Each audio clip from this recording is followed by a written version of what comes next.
വായനയുടെ പുതുവഴികൾ തേടി മാർ ഏലിയാസ് കോളേജിൽ വായനാ വാരാഘോഷത്തിന് തുടക്കമായി. എഴുത്തുകാരിയും ആർട്ടിസ്റ്റുമായ ആർക്കിടെക്ട് ആതിര ഹരികുമാർ ഉദ്ഘാടനം നിർവഹിച്ചു. വായനയുടെ പ്രാധാന്യം പുതുതലമുറയിലേക്ക് എത്തിക്കുക എന്ന ലക്ഷ്യത്തോടെ കോട്ടപ്പടി മാർ ഏലിയാസ് കോളേജിൽ വായന വാരാഘോഷങ്ങൾക്ക് തുടക്കമായി. കോളേജ് സെമിനാർ ഹാളിൽ നടന്ന ഉദ്ഘാടന ചടങ്ങ് പ്രശസ്ത എഴുത്തുകാരിയും ആർട്ടിസ്റ്റുമായ ആർക്കിടെക്ട് ആതിര ഹരികുമാർ നിർവഹിച്ചു. College principal doctor Joseph T മൂലയിൽ അധ്യക്ഷത വഹിച്ചു. യുവതലമുറയിൽ വായനാശീലം വളർത്തുന്നതിനായി പുതിയ സാങ്കേതിക വിദ്യകളുടെ സാധ്യതകൾ പ്രയോജനപ്പെടുത്തേണ്ടതിന്റെ ആവശ്യകത ആതിര ഹരികുമാർ തന്റെ ഉദ്ഘാടന പ്രസംഗത്തിൽ ചൂണ്ടിക്കാട്ടി. ഡിജിറ്റൽ പ്ലാറ്റ്ഫോമുകൾ, ഓൺലൈൻ വായനാ വിഭവങ്ങൾ തുടങ്ങിയവയുടെ സഹായത്തോടെ വായനയെ കൂടുതൽ ആകർഷകവും ജനകീയവുമാക്കാൻ കഴിയുമെന്ന് അവർ അഭിപ്രായപ്പെട്ടു. തുടർന്ന് നടന്ന അനുമോദന ചടങ്ങിൽ college manager Sunil Joseph, IQAC coordinator Tindos Kariya, staff association president Riya Susan Scaria തുടങ്ങിയവർ ആശംസകൾ നേർന്നു.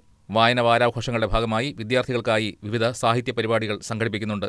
പുസ്തകങ്ങളെ കൂടുതൽ അടുത്തറിയാനും വായനയെ ആസ്വാദികരമായ അനുഭവമാക്കാനും ലക്ഷ്യമിട്ടാണ് പരിപാടികൾ ഒരുക്കിയിരിക്കുന്നത്.